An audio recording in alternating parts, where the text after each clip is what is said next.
Hello, dear friends. We are back in our second session of network analysis. In the first session, I have just introduced the syllabus of various university exams and the competitive exams. वहाँ पे मैं आप लोगों के साथ discuss किया basics जो कि आपको ज़रूरत है इस कोर्स को समझने के लिए. ठीक है, we have talked about source transformation, various types of circuit elements we have seen. I talked about series and parallel combination of impedances, ठीक है, and a little bit about KVL and KCL. आज क्या start करेंगे या आज क्या जानेंगे उसको देखते हैं. ग्राफ थ्योरी अप्रोच जो कि आपके सिलेबस का फर्स्ट पार्ट था. ठीक है, और बहुत ही इंपॉर्टेंट है कॉम्पिटिटिव पॉइंट ऑफ व्यू से भी.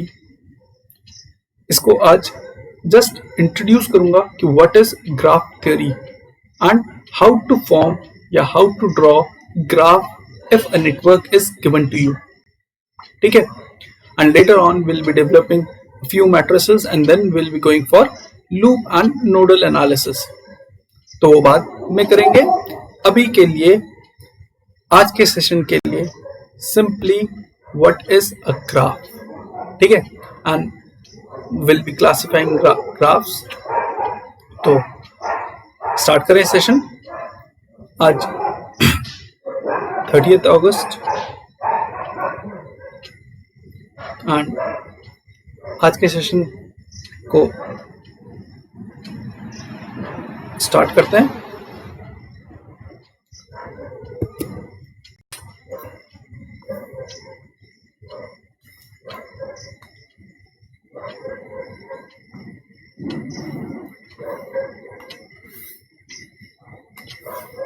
Graph theory. ठीक है, and in graph theory let me first tell you what is a graph. A linear graph is a collection of nodes and branches of a network. क्या कहा? It is a linear graph is a collection of nodes and branches. Now firstly the question is what is a node and what are the branches. Node, the junction of different circuit elements in a network is called as a node. ठीक है, तो जैसे if we are having a resistor and let's say this forms a network. ठीक है, and these three are three different potential points of any network. I can consider this as a node. Here these three circuit elements, these three are three different circuit elements. These circuit elements come together and meet. So this point is termed called as a node in a network. I hope it is clear to you. Now degree of a node. Degree of a node. The degree of a node is the number of branches that meets together at a point in a circuit is called degree of that node. इस node को देखें तो यहाँ पे कितने circuit elements आकर के मिल रहे हैं? 3 डिफरेंट सर्किट एलिमेंट है. तो आई कैन से the degree of this node is 3. If I have two elements connected together at this point. Now this again is a node wherein degree here is 2. This is a node with degree 2. I hope it is clear to you what is a node. ठीक है, we can have node with degree 3, 4, 5 or so. ठीक है. Now branch is a path connected between any two nodes in a network. If there are two nodes in any network, in between there should be a path. If there is a path in between any two nodes, then we'll call it as a branch. ठीक है. And now what about graph? Graph is a collection of nodes and branches, but here branches in a graph is represented with a line. Clear है? ठीक है. अब देखिए किस तरीके से एक नेटवर्क ड्रॉ करते हैं. Let me draw an electrical network first.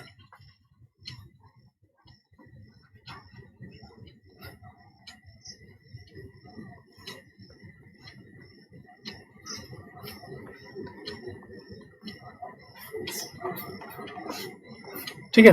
This is a simple network, electrical network. Let's say this is a voltage source. ठीक है. And this is again one more voltage source. We have few resistors, inductor and capacitor in this network. ठीक है. Now if I want to draw the graph, first thing is to identify nodes in the network. So what we'll be doing is we'll be firstly identifying nodes. Let me make it simpler.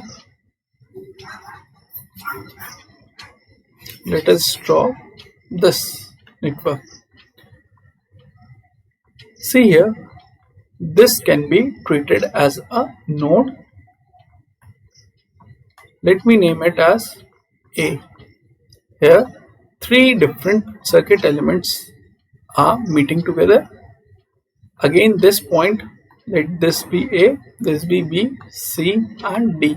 Now, you can identify these four different nodes in the network, wherein two or three elements are meeting together at these points in the network.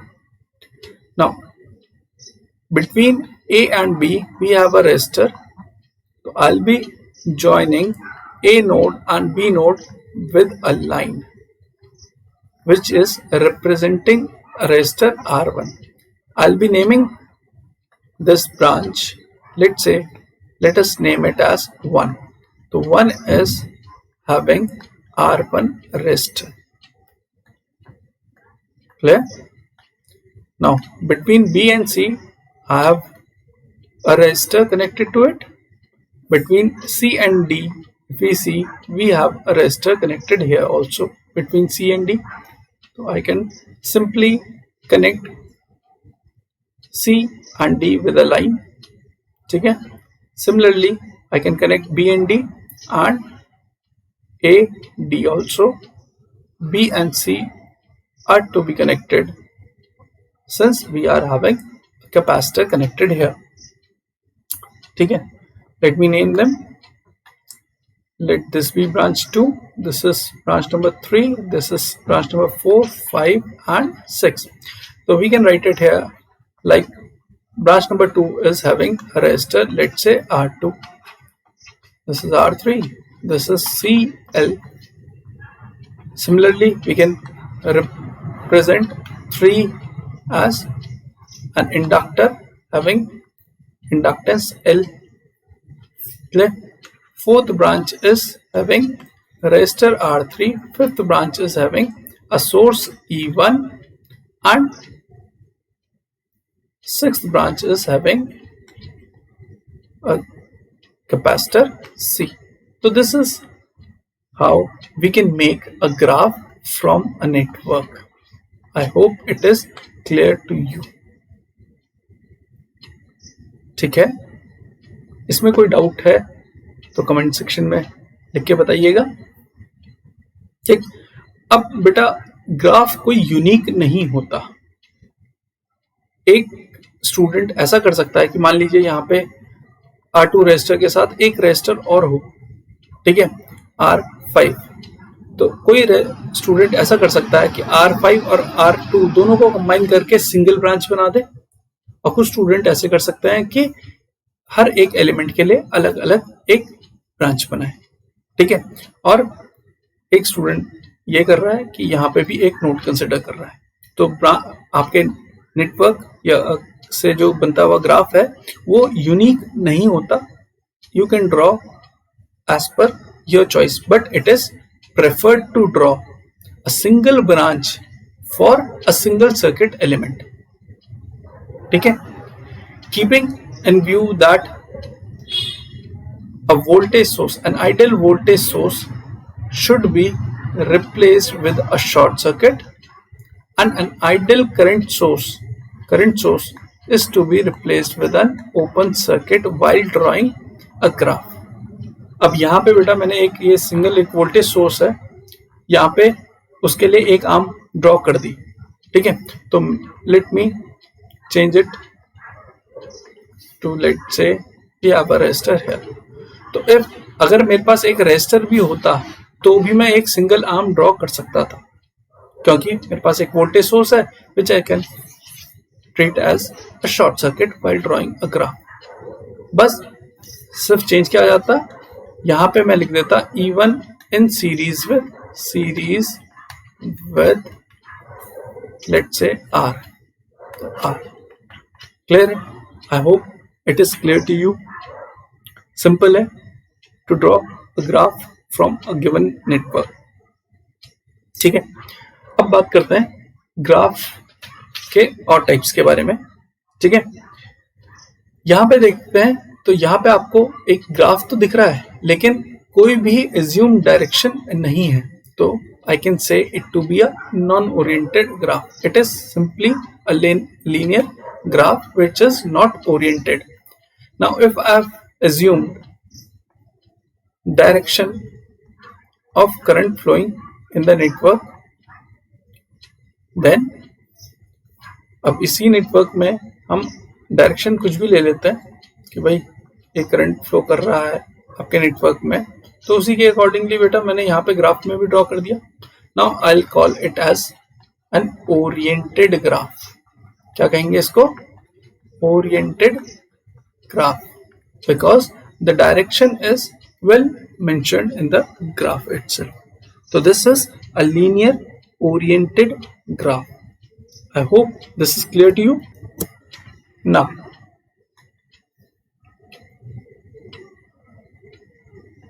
connected and an unconnected graph.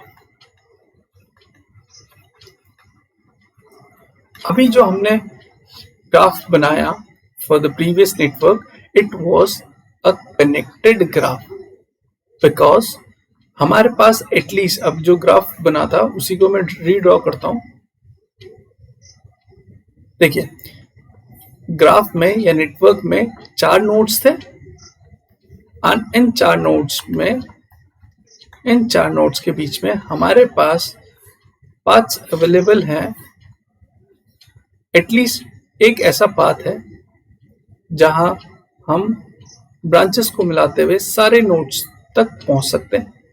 ठीक है, कोई भी node ऐसा नहीं है जो बाकी node से ना कनेक्टेड हो, डायरेक्टली और इनडायरेक्टली। देखिए, जैसे कि ये A B C D आपके 4 नोड्स हैं। D is directly connected to all the nodes. ठीक है, whereas B again is connected to all.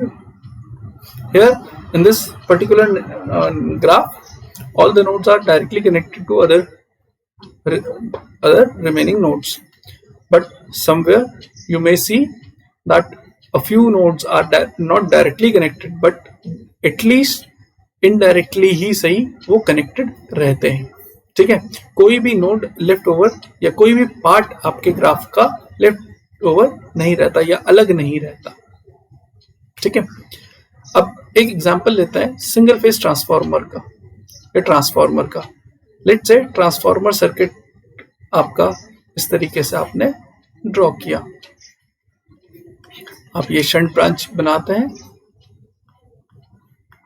ठीक है, नो लोड, ये आपके कोर लॉस कंपोनेंट को दिखाने के लिए, मैग्नेटाइजिंग कंपोनेंट को दिखाने के लिए, ये आपका सेकेंडरी हो गया।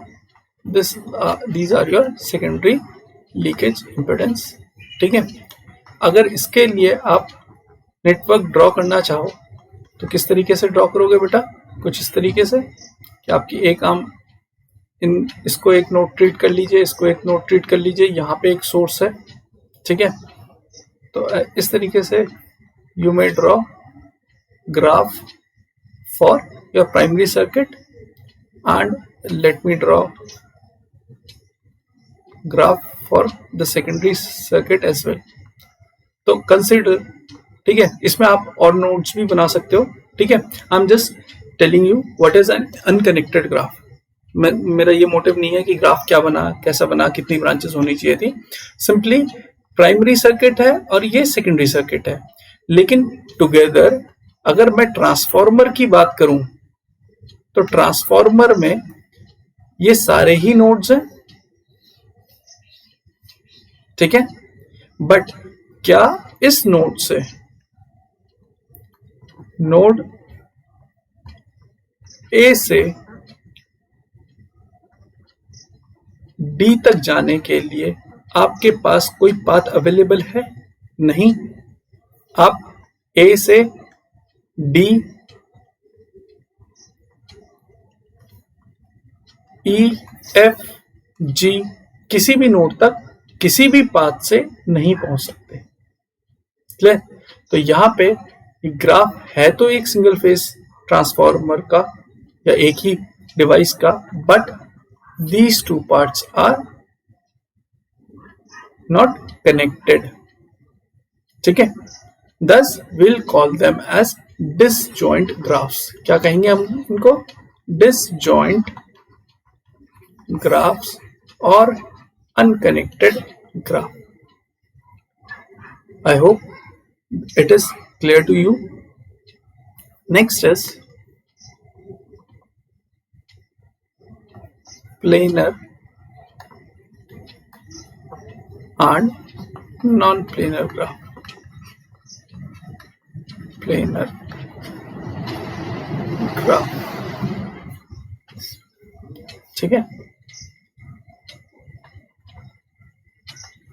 देखिए, अगर मेरे पास कोई एक नेटवर्क है, एक एग्जांपल लेकर के चलते हैं, उसके बाद मैं बताऊंगा कि what is planar and non planar graph. एक नेटवर्क कुछ इस तरीके का था,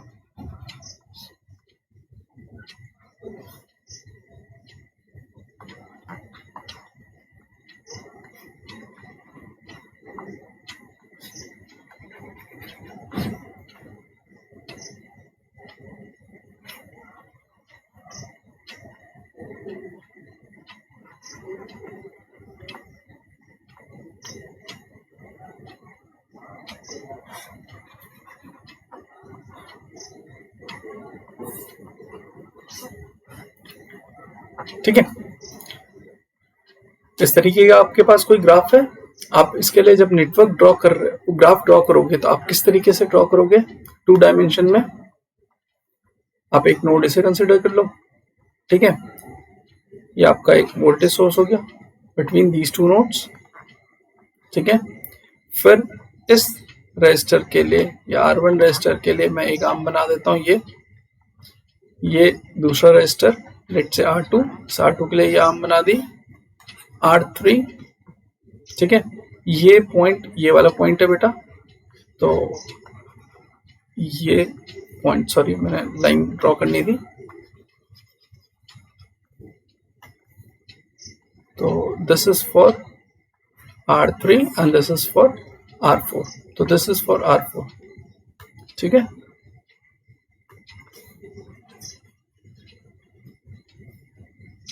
Now see, I have a resistor R5 between these 2 nodes. This node is, let's say this is A, this is B, this is C, I have drawn D, and this is E. So this point is E point, this is A point, this is D point, this is C, and this is B in the graph. Now I have a resistor between B and E. So I'll be drawing a line joining B and E. I hope it is clear to you. Now I have one more element R6 which is connected between A and D. ठीक है, तो क्या draw करना चाहिए हमें? A से लेके D तक. But if I'm drawing it like this on a two-dimensional plane, so there is an intersection point of two different branches in the graph.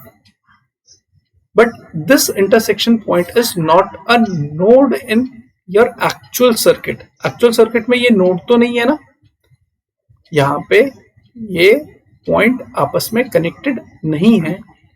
So we can say that on a two-dimensional plane, this is a non-planar graph. It cannot be drawn on a 2D plane. So this is a non-planar graph.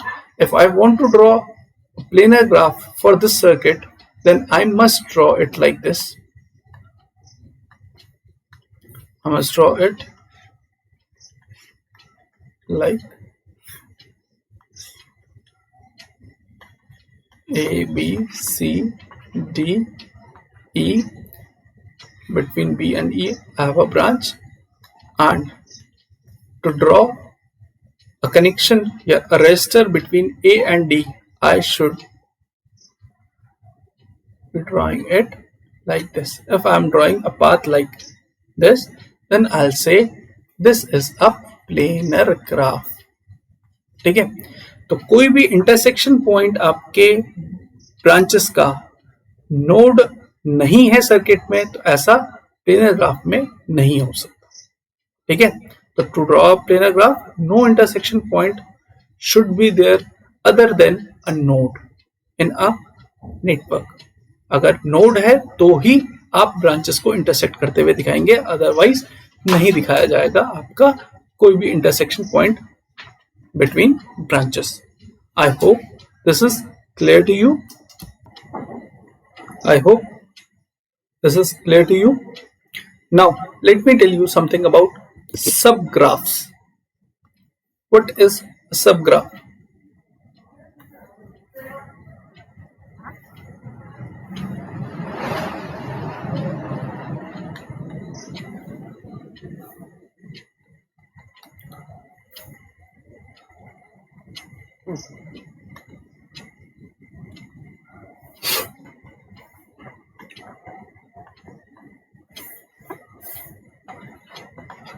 Subgraph. Beta, a portion of a graph is known as a subgraph. Let's say we are having this graph of any network. If I take a few branches and a few nodes from this, then that portion, that subset of this graph is known as a subgraph.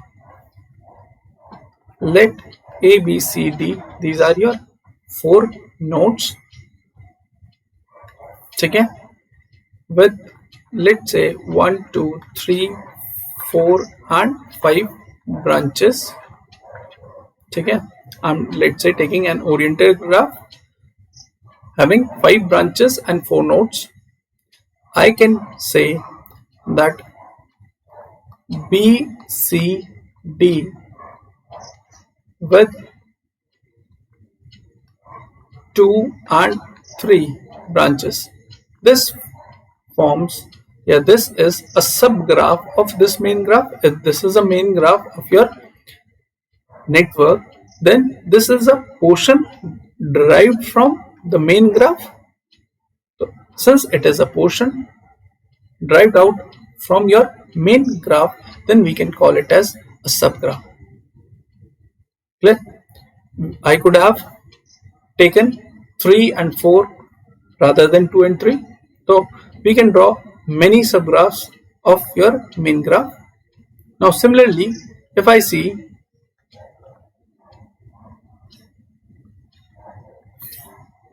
this subgraph,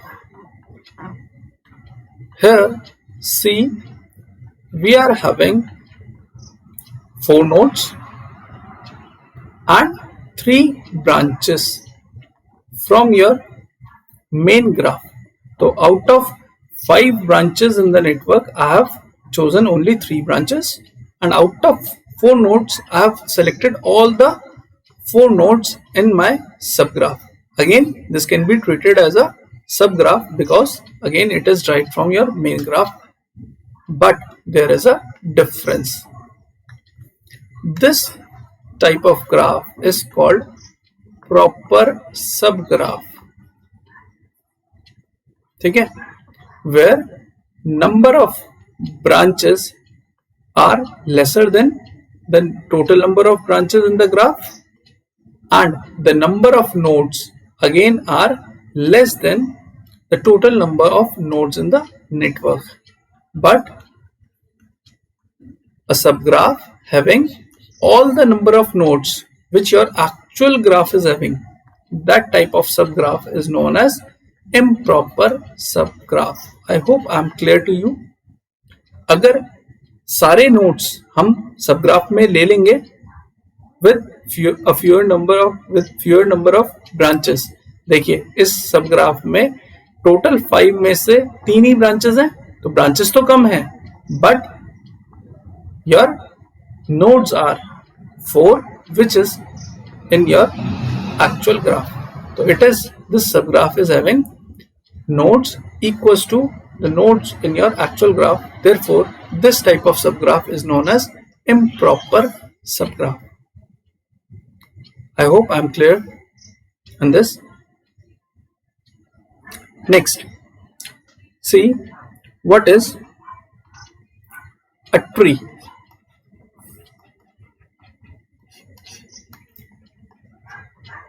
By definition, tree is an improper subgraph.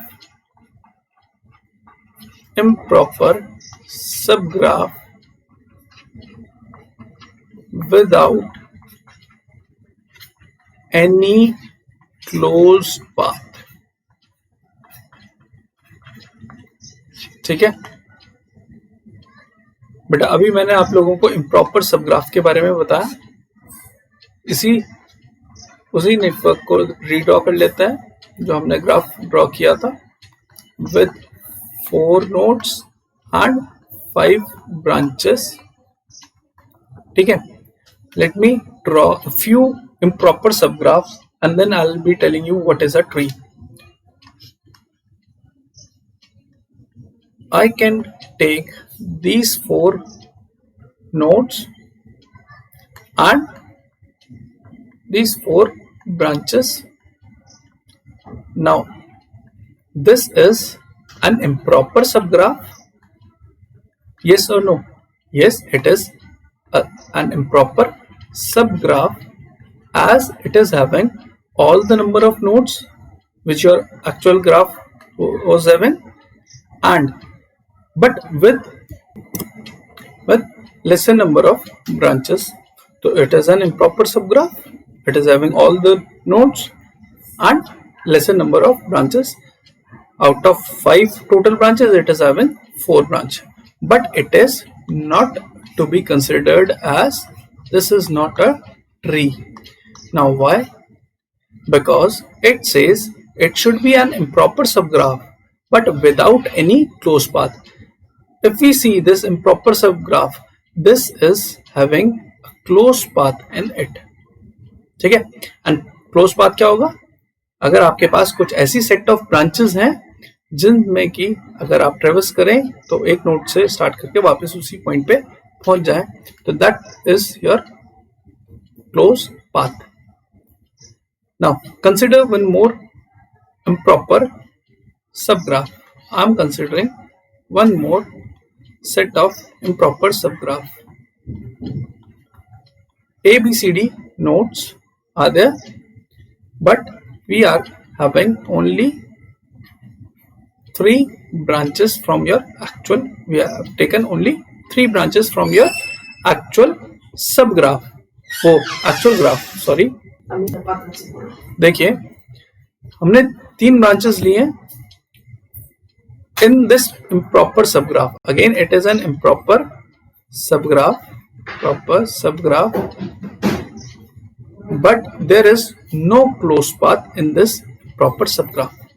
Therefore this is, this can be this improper subgraph can be considered as a tree.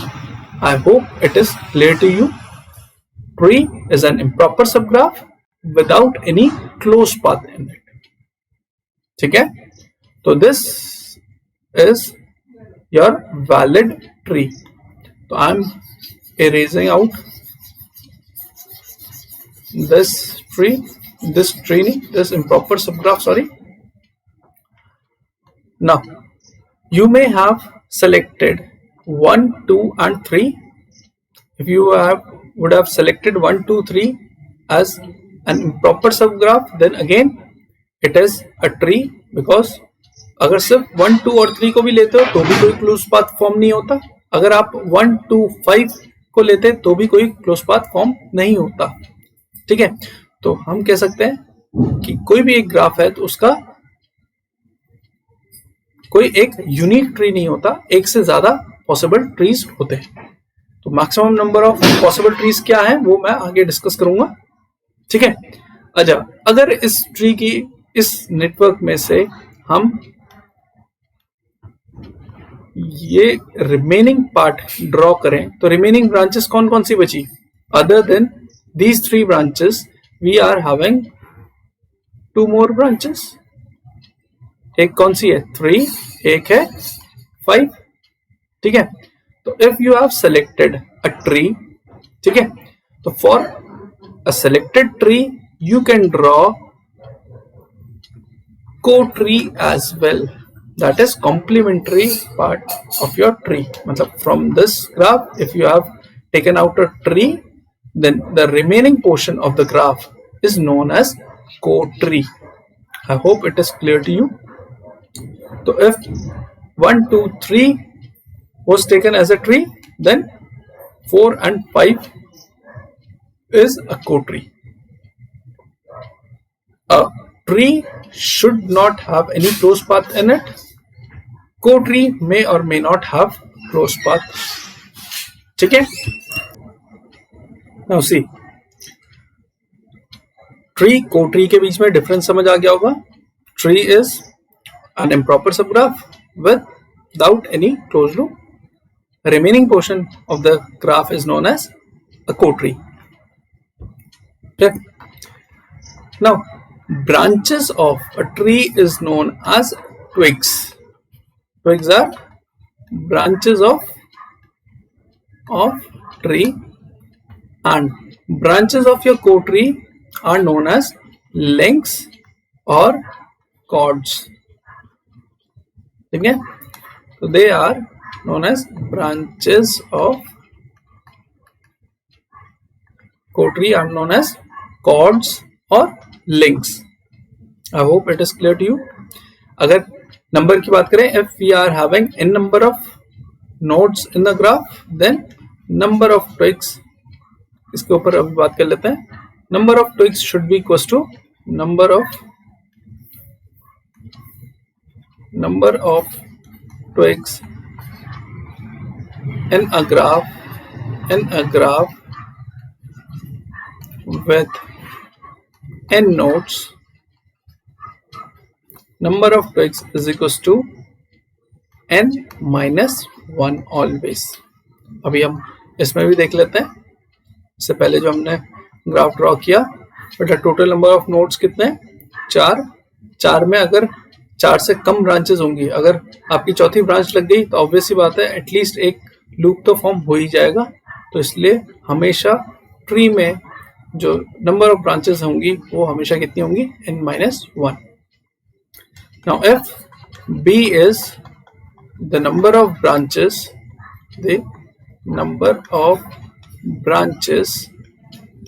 in the graph,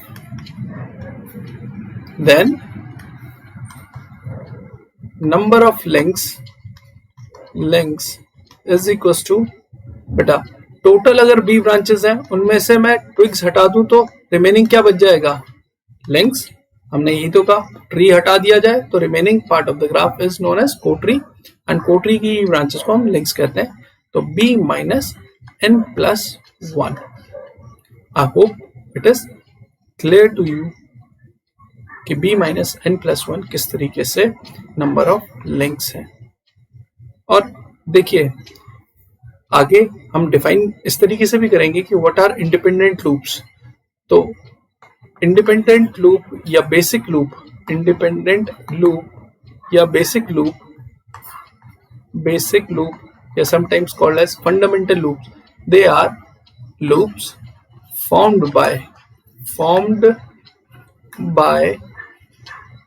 a link and remaining twigs। ठीक है, twigs।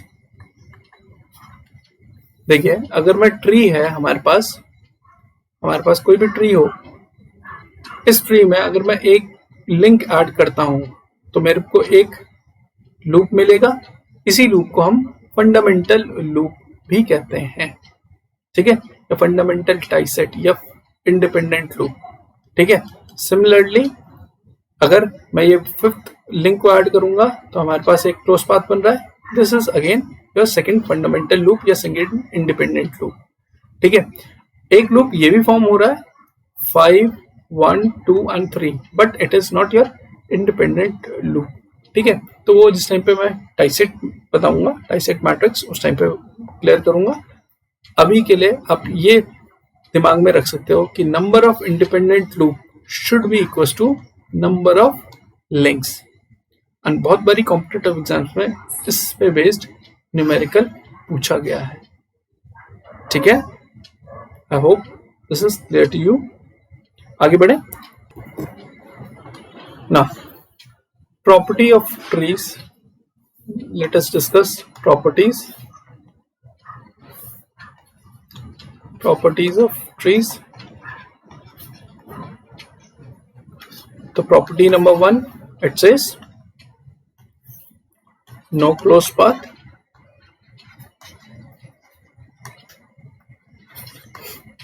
contains all nodes।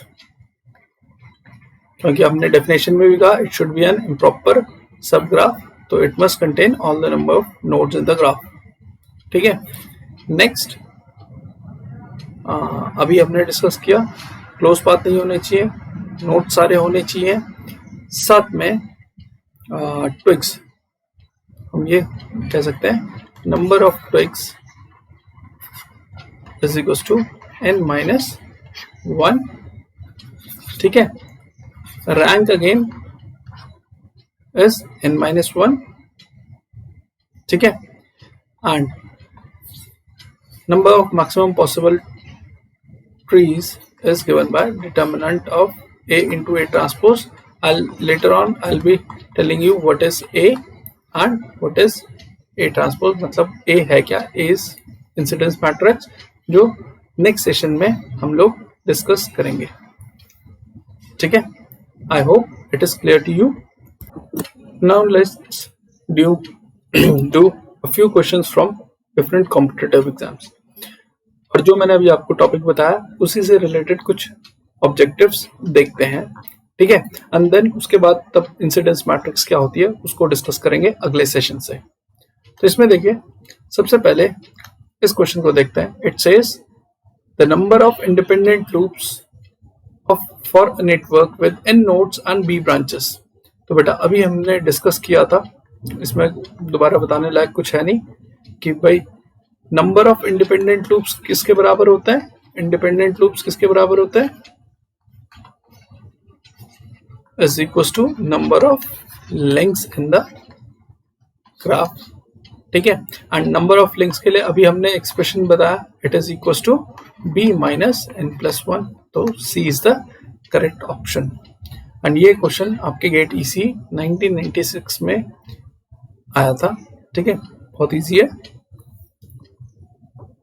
Next ये कहता है this is question from IAS 2005। It says there are 11 branches and 6 nodes, so it means B is 11 and N is 6। What is the number of independent loops? अभी मैंने आप लोगों को बताया number of independent loops number of links के बराबर होंगे, तो कितने हो जाएंगे, B plus n-1, sorry B minus n+1। minus n plus 1. So number of branches are 11, nodes are 6 plus 1, that is 5 plus 1 equals to 6. So C is the correct answer for this. आगे बढ़ते हैं.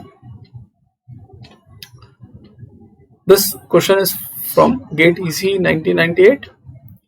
It says a network has 7 nodes and 5 independent loops. तो n question में given है, it is 7 independent loop दिया हुआ है. यहाँ पे ब्रांचेस ना देकर के क्या दे दिया उसने, इंडिपेंडेंट लूप. और हमसे पूछा क्या है कि ब्रांचेस कितनी है ये बताइए. तो बी पूछा गया है.